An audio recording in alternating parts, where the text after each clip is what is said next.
Vozes e estamos conversando com César Crispim com o tema Timidez e Fuga. Ele é orador espírita, produtor cultural e divulgador da nossa doutrina espírita.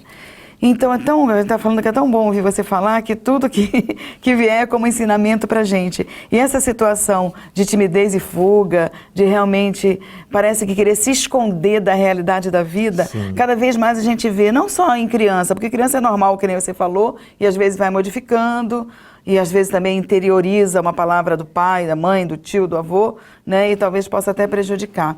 Mas quando a gente fala de oportunidades perdidas, César, por conta dessa situação psicológica da pessoa e que muitas vezes não tem o conhecimento espiritual e se deixa envolver e não sabe ir um pouco mais fundo em si mesmo, o que você falaria para essas pessoas?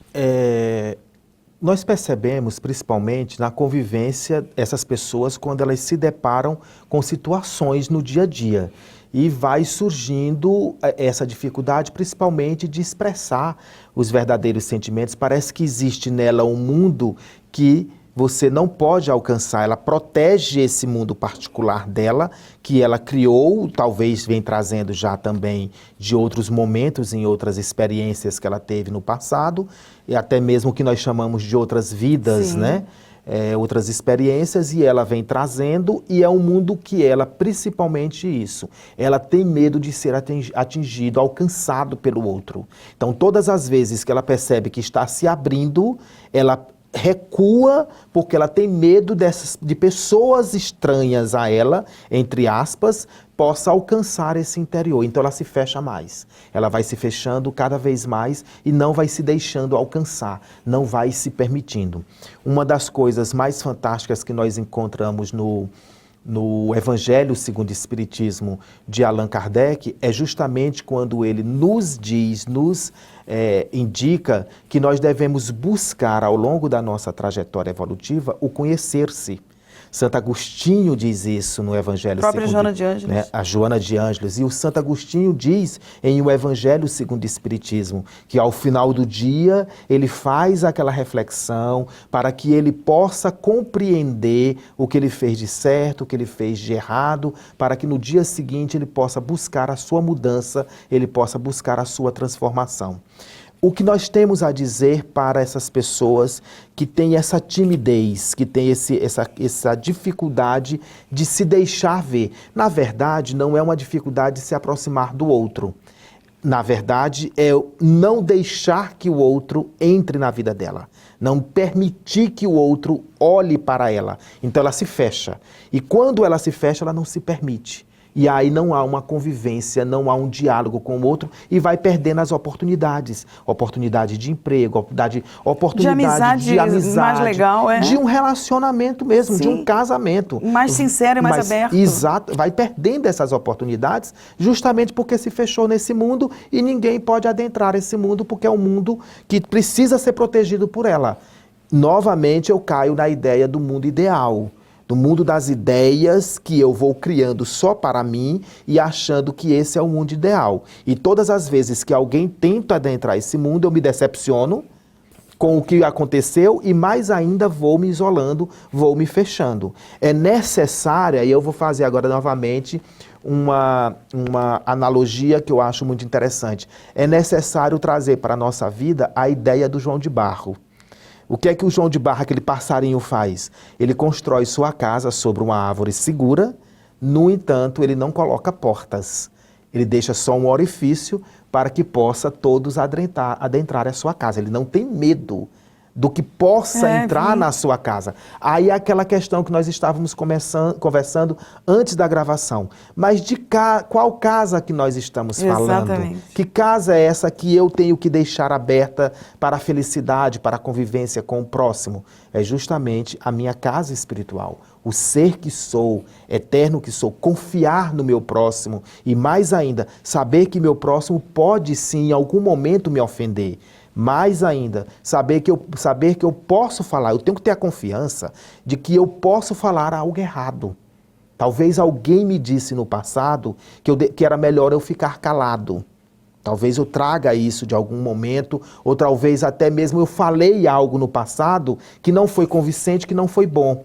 E eu trago essa lembrança de que fracassei nas minhas palavras. E vou me fechando cada vez mais. Mas eu tenho que confiar no meu potencial, no que sou. Eu sempre digo o seguinte: se Deus é a potência criadora de tudo que existe na Terra, no universo, se Deus é a potência criadora, e se Deus está em nós, então nós também somos potências criadoras. E nós temos a capacidade de continuamente estar modificando o que criamos. Eu posso sim, ou seja, eu tenho que me dar direito a errar, a falar coisas que não foram boas, coisas que não foram condizentes com o que as outras pessoas queriam ouvir. Por quê? Porque aí eu vou me libertando do medo de falar. Quando eu percebo que eu posso, que eu tenho direito, a exemplo de João de Barro, de deixar as portas abertas para o amor entrar, as outras pessoas entrarem, confiar nessas pessoas. E tipo assim, uma vez eu falando dessa situação, a pessoa disse assim: e se eu me magoar? Olha o excesso de proteção para consigo mesmo. Se magoar é um exercício do perdão, é um exercício do amar-se, é o exercício da culpa. Nós não podemos, eu trago isso comigo, muita gente diz assim: ah, culpa, você não pode ter culpa. Mas como que eu não posso ter culpa se 7 bilhões no planeta têm culpa?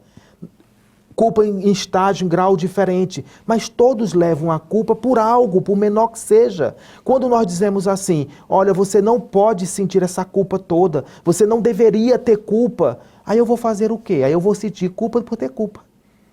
Eu vou sentir culpa da culpa.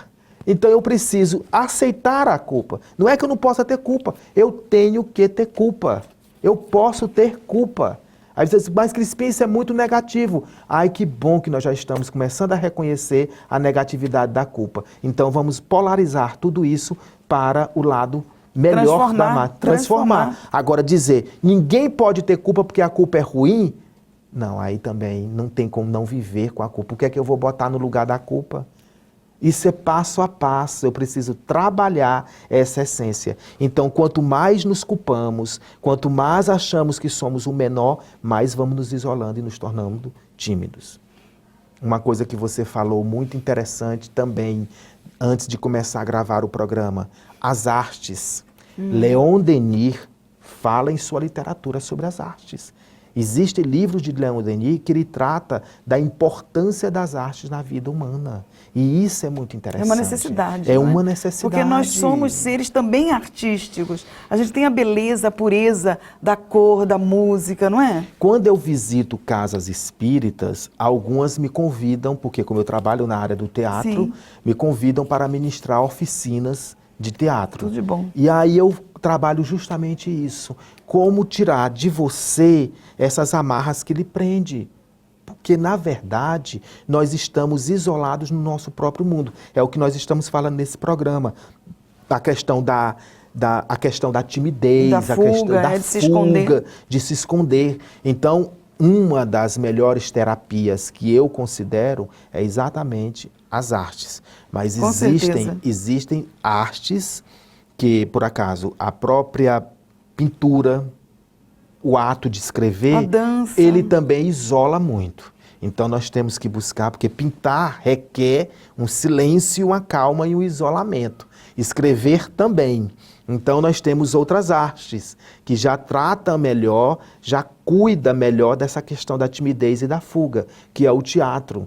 Toda casa espírita deveria ter no seu leque de atividades o teatro para idosos, teatro para crianças, porque o teatro também, ele provoca aquele momento de catarse, aquele momento de explosão. Ou seja, eu posso estar no palco, naquela cena improvisada, justamente colocando para fora todas as minhas timidez, toda a minha fuga, todo o medo que sinto. Então, aquele personagem, eu vou criar aquele personagem para ele dar vazão, para ele deixar fluir o negativo que existe em mim. Então eu vou gritar, eu vou dizer que odeio, é tudo aquele personagem, mas na verdade sou eu mesmo querendo dizer isso por mim, por mundo, mas que não tenho coragem, porque estou fechado nesse mundo perfeito e ideal que ninguém pode entrar.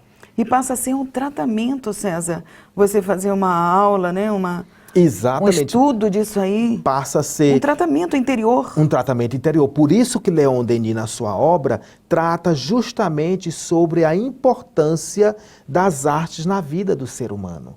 Porque aí, nesse momento, a própria pintura, tanto para quem pinta, porque ele põe as cores dos seus pensamentos, as cores da sua Emmanuel fala muito disso também no livro Vinha de Luz, da questão do contemplar.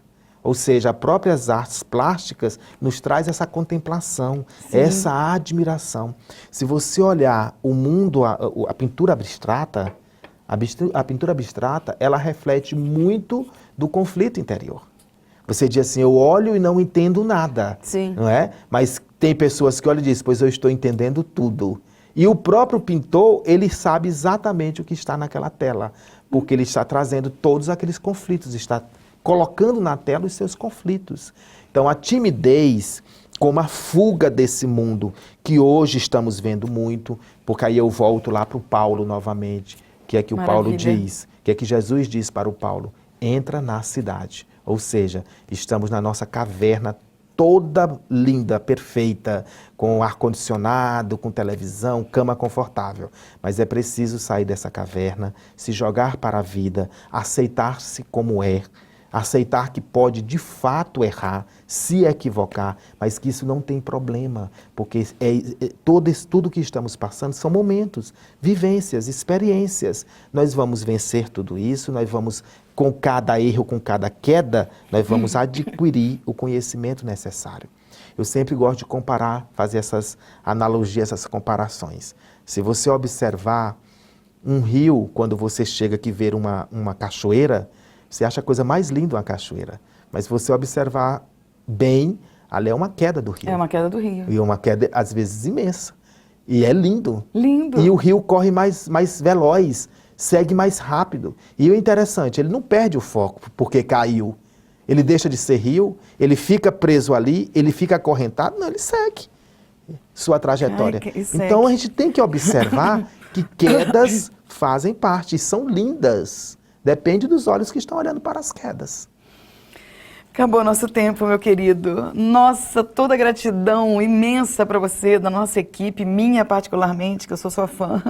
Adoro ouvir você falar, adoro suas colocações. É um aprendizado para todos nós. Que Deus te recompense, que você possa, a hora que você tiver que retornar para o Piauí, levar esse carinho todo aqui do povo de São Paulo e que te alimente isso para que você possa voltar brevemente. Sim, com certeza. Eu só tenho a agradecer a você e a todos que nos escutam e que gostam e vivenciam a doutrina espírita. Quer participar conosco? Escreva, mande sugestões, colocações para dualidade@feal.com.br.